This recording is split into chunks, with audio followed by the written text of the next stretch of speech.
¿Cómo le va? Estamos en San Fernando, en el barrio Amor y Corazón, en el Centro Cultural Chicha y Gaby. Vamos a presenciar un taller de educación sexual. Participan adolescentes, jóvenes y adultos. Vamos a escuchar a los promotores de salud que llevan adelante el taller sexual. Nos acompaña en este programa Juliana Di Tulio, diputada de la Nación, una compañera de militancia que nos va a dar su mirada sobre el marco legal de la educación sexual y la obligatoriedad en los planes de estudios en los colegios respecto a la enseñanza de la educación sexual. Finalmente, vamos a escuchar a jóvenes y adolescentes hablar sobre la educación sexual, la experiencia de ellos en el barrio y en la escuela. Espero que el programa sea de su agrado. Le pedimos que se comunique con nosotros, tenemos diversas vías de contacto. Su idea, su propuesta, su sugerencia, su crítica, a nosotros nos sirve, primero porque aprendemos y segundo porque le da sentido a este programa, porque este programa lo tenemos que hacer entre todos.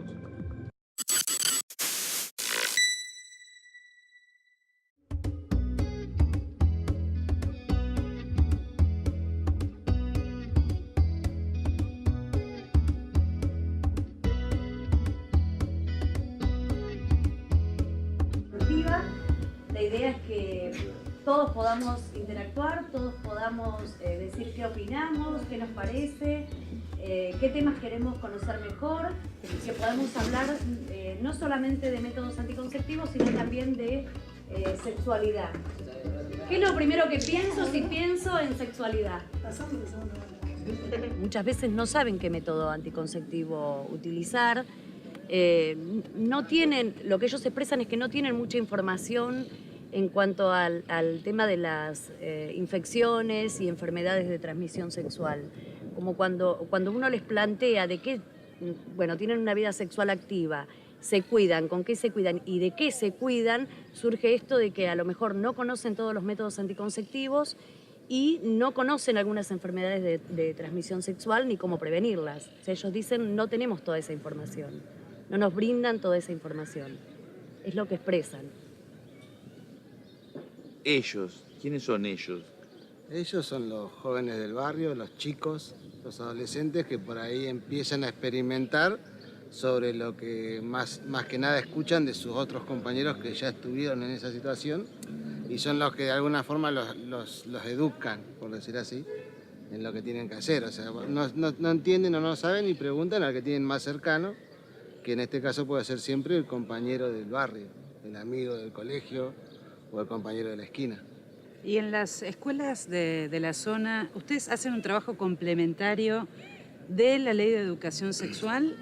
¿Ustedes ven que en las escuelas funciona la currícula educativa votada por ley, que es la materia de educación sexual en las escuelas? ¿O no hay todavía Sí, justamente, ellos lo que nos dicen es que dentro de la escuela tienen la materia de salud y adolescencia, en donde, digamos, de alguna manera en la cursada tienen que ver estos temas. Lo que notamos es que lo que ellos devuelven a la escuela es, entendí esto, esto y esto, pero para aprobar la materia. No hay un trabajo que tiene que ver más con la conciencia social, con entender de qué se trata, es más aprobar una materia. Y muchas veces no lo toman como algo para su vida, es una materia más, como estudiar historia. Las preguntas que ellos tienen se las sacan con otros amigos, con vecinos, y no todos van a los centros de salud a hacer esta consulta con ginecólogos o con médicos. Se preguntan entre ellos y se responden entre ellos. Con respecto al tema de la ley de educación, la mayoría de las escuelas los implementa, pero no son todas las escuelas lo que los implementan. No hay una profundización de parte de los chicos dentro de la escuela porque, como decíamos recién, como lo toman como materia, mientras ellos vean que están dentro de lo que le va a dar la nota, se quedan con eso. Y aparte es el profesor o la profesora, entonces no le voy a preguntar a mi profesora por tal o cual tema. Es más fácil preguntarle al amigo del barrio con el que tengo la confianza. O sea que todavía ahí hay una cuestión cultural que hay que atravesar, ¿no? Que hay que... Sí, yo creo. Y ustedes que estimulan desde el propio taller de educación, de promoción de salud, en este caso de salud sexual, ustedes acaban de tener un taller de salud sexual. ustedes estimulan a que los chicos puedan repreguntar, puedan ejercer y establecer una confianza con los docentes y las docentes que dan esa materia. Lo que tratamos de hacer es que ellos se quiten miedos, dudas, y tratamos el tema desde la sexualidad. El disparador es, hablemos de sexualidad, qué es la sexualidad, cómo vivimos la sexualidad, nos cuidamos, no nos cuidamos, de qué nos cuidamos, con quién hablamos de esto. Por eso los talleres no van dirigidos solamente a adolescentes, tratamos de que sea algo un poquito más integral, en donde en la discusión pueda participar también la mamá, la abuela, la tía y a veces el papá, porque en este caso hubo papás que participaron. Te iba a preguntar, ¿hay más varones que mujeres en el taller o hay más mujeres que varones? En algunos casos se da más, en la mayoría de los casos se da más que siempre frecuentan mujeres a hacer preguntas. Pero a veces nos sorprende que las preguntas más comprometidas las hacen los papás, justamente, y los varones, los jóvenes. Y mismo, de la misma manera que se habla de sexualidad, también después planteamos qué métodos anticonceptivos conocen. Ya habíamos preguntado de qué nos cuidamos cuando decimos me cuido, de qué me quiero cuidar, ¿no? Y ahí elaboramos los miedos, los prejuicios, y después pasamos a los métodos anticonceptivos, que es la parte como más informativa, que le llegue un poco más. Es otra pregunta que te quería hacer. Primero te pregunté si ustedes articulan con la escuela sobre la ley de educación sexual en las escuelas. Y ahora mi pregunta es si articulan con el centro de salud en términos de los anticonceptivos que existen como provisión del Estado gratuitamente a toda la población. En algunos casos sí se articula con los centros de salud. Pero lo que más promovemos nosotros son la salud como derecho. Para nosotros es más importante que el vecino sepa cómo pedir un turno y que tiene derecho a que lo atiendan y que lo asistan en los distintos CAP, que a lo mejor acompañarlo al centro de salud. Nos ha pasado, pero es más promover la autonomía personal, me parece a mí. Yo quiero volver un poquito para atrás. Sí. Vos dijiste miedos, mitos. ¿Qué es lo más usual o lo que aparece más repetido? Tienen mucho miedo a los embarazos no deseados, tienen mucho miedo de tomar anticonceptivos y no saber tomarlos, expresan muchas veces... Perdona, ¿tienen los chicos? Los chicos, y los grandes también. Los grandes también. Nos ha pasado que mujeres grandes dicen, yo nunca tomé anticonceptivo, ¿por qué las voy a tomar ahora? Entonces lo que nosotros decimos es importante que sepan que hay una ley, digamos, que es un derecho de ustedes y que el Estado pone las herramientas para que ustedes puedan tomar la decisión o no. Tiene que ver con esto de promover derechos. Surgen los talleres la pregunta de adolescentes, jóvenes, hombres, mujeres, sobre el tema de interrupción voluntaria de embarazo, sobre aborto. Sí, surge Surge como temática de un taller en específico, suele pasar.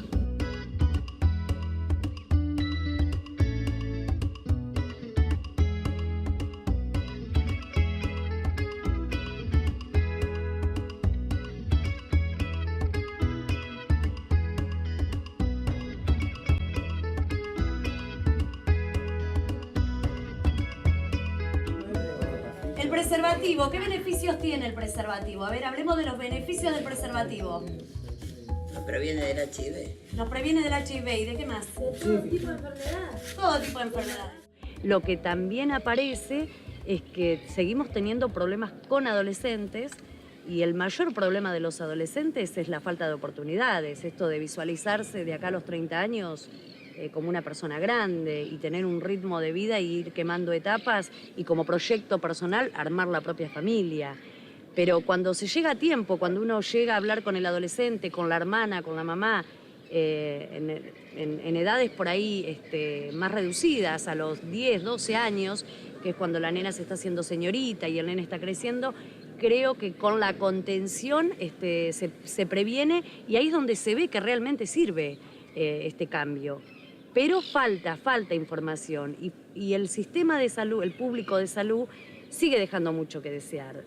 El centro de salud, el centro de atención primaria tiene que estar abierta al vecino, pero abierta en todos los sentidos, no es abrir una puerta, es abrir la cabeza y entender que el vecino ya viene con toda una carga emocional, con todo un historial y que necesita otro tipo de contención, no es solamente bajarle línea, tomate esta pastilla.